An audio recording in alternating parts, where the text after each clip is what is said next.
Quand nous entrons ce matin-là au bloc opératoire de l'hôpital Panzi, c'est une toute petite fille endormie que l'anesthésiste couche sur la table d'opération.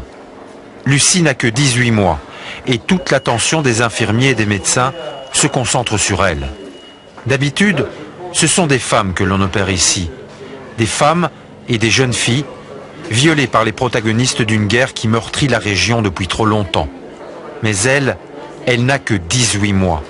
Et ce n'est pas un cas isolé.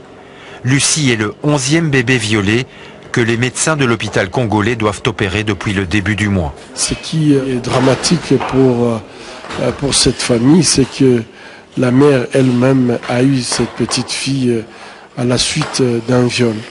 Et donc la mère violée, enceinte mineure, et puis elle a eu un bébé qui à son tour a été violé. Je crois que ça c'est dramatique, il faut que ça s'arrête.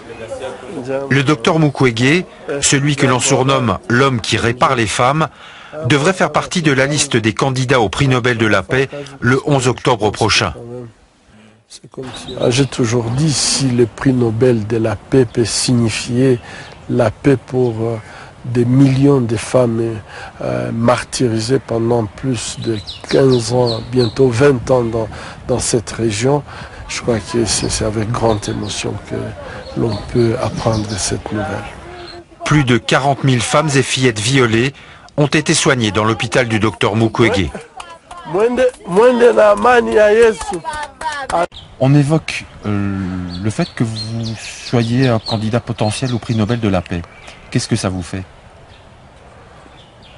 Bon, vous savez, un prix c'est beaucoup plus ce qu'il y a derrière le prix qui est important.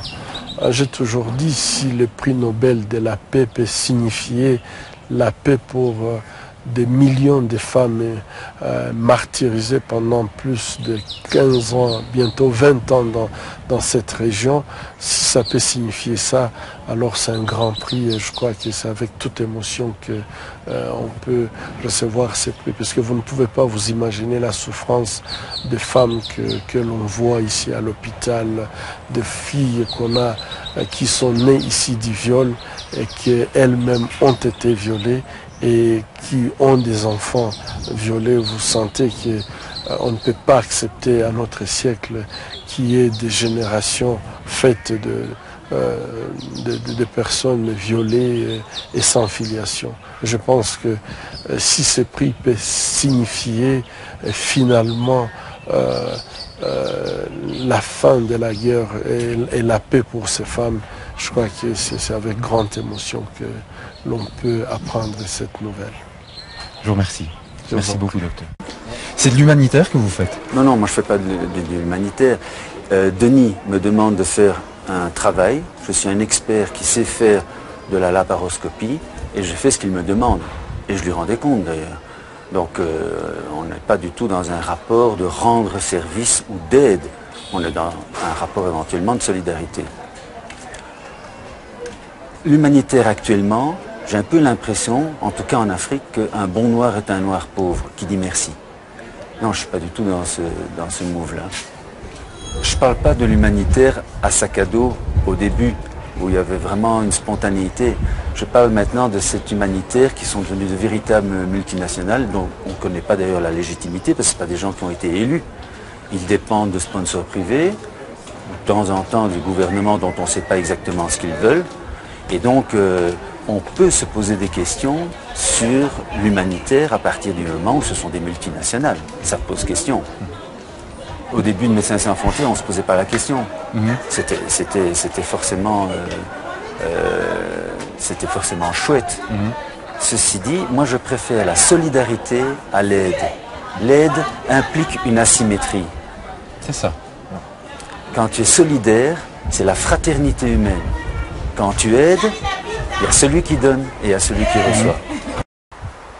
Et bien voilà, vous avez pu voir cette petite vidéo qui montre à quel point la situation est dramatique en Afrique. Je suis Étienne Sabatier, j'ai 58 ans. Je suis né en terre africaine, plus exactement en République centrafricaine,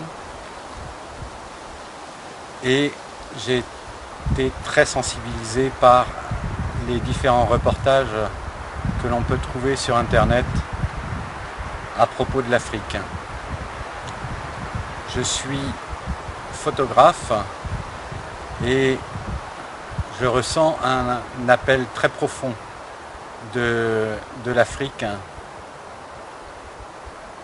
afin que je témoigne des atrocités qui s'y passent, mais en même temps de l'énorme potentiel qu'a le continent africain de pouvoir se sortir de la situation dans laquelle il est.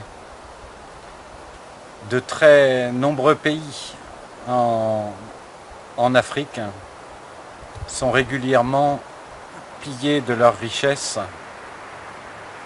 par de grands trusts multinationaux qui n'ont absolument aucun scrupule à exploiter les richesses minières de ces pays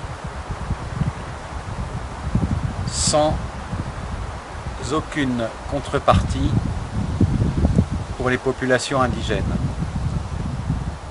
Par ailleurs,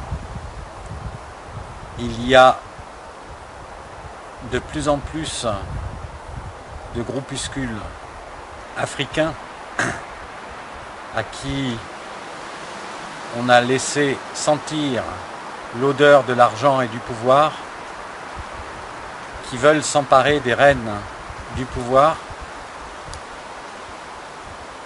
et qui, à ce titre, exercent des pressions absolument inimaginables sur le territoire africain.